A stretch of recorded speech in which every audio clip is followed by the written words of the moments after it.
روغتیا او نیکې هیلې. نن غواړم چې هغه خویندې میندې چې حامله وي او یا د حمل پلان لري یو څو اړینې سپارښتنې وکړم. لومړی دا چې باید کله هم خویندې میندې د حمل پلان لري نو باید یو لړ معاینات وکړي او په هغه کې د وینې معاینات چې دی ډېر زیات مهم دي. همدارنګه د وینې د فشار معلومولو معاینه ډېره مهمه ده. د فشار الې په ذریعه باندې په خپل کور کې معلومولی شي. که چېرته د 140 په 90 نه پورته و د وینې لوړ فشار دی نو باید د ډاکټر سره چې دی درمل شي. همدارنګه د وینې په معاینات کې د شکر ناروغي، د کمخونۍ معاینه، همدارنګه د اوسپنې د کموالي، د ویټامینونو د کموالي. دلته په دې غاړه کې یو ډول غدې دي تایراید په نامه یادېږي چې زموږ خلک کله چې غټ شي ورته غور وایي. د دې ډېر فعالیت او کم فعالیت دا ټول چې دي کوچني ته زیان رسولی شي. نو په دې اساس باندې باید دا معاینه شي او درملنه چې دی باید وشي. دوم دا دی چې باید حامله خویندې میندې د روحي فشارونو څخه باید وژغورل شي، ځکه چې روحي ژور خفګان کوچنی چې دی یعنې امور ضایع کولی شي چې د کور په کارونو کې ورسره مرسته وشي او همیشه ورله ډاډ ورکړی شي.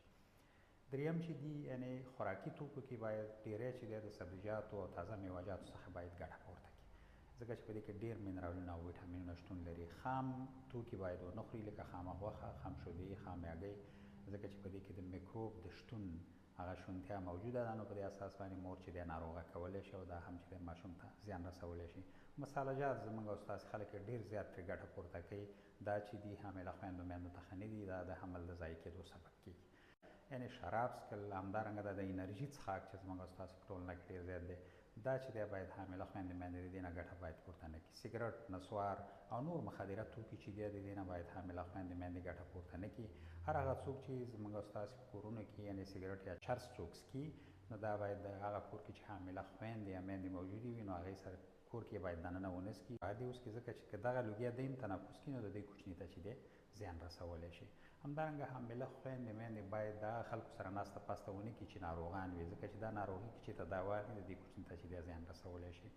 تل باید دی چې دی د هرې ډوډۍ خوړل نه خپل غاښونه په برس او کریم باندې پاک وینځي، ځکه د قبضیت په وخت کې ډېری خویندې میندې قبض وي نو هغې د لکه مخکې چې موږ وویل د ډېرو سبزیجاتو نه باید ګټه پورته کړي، ډېرې اوبه باید وڅښي، وروسته د غذا خوړلو نه باید یو 10-15 دقیقې قدم ووهي. په کور کې که د بار شونتیا وي بار یې باید ووهي. نو دا چې د دې سره د قبضیت په ماتولو کې چې دا ډېره زیاته مرسته کوي. همدارنګه د حمل په وخت کې خویندې میندې چې وي هغې دا خېټه ډېره زیات خارښ کوي نو دی کولی شي خپله خېټه غوړه کړي یا چې دی په یخو اوبو باندې تل وینځي او که چېرته خارښ ډېر زیات وي نو دی د پوستکي له ډاکټر سره د مشوره وکړي. نو بیا وروسته چې دی یعنې که چېرته په دې شکل باندې درملنه وشي نو بیا یې په خېټه باندې خپونه نه پیدا کړي. یوې بلې روغتیایي خپرونې پورې له تاسې اجازت اخلم. ستاسې د بشپړې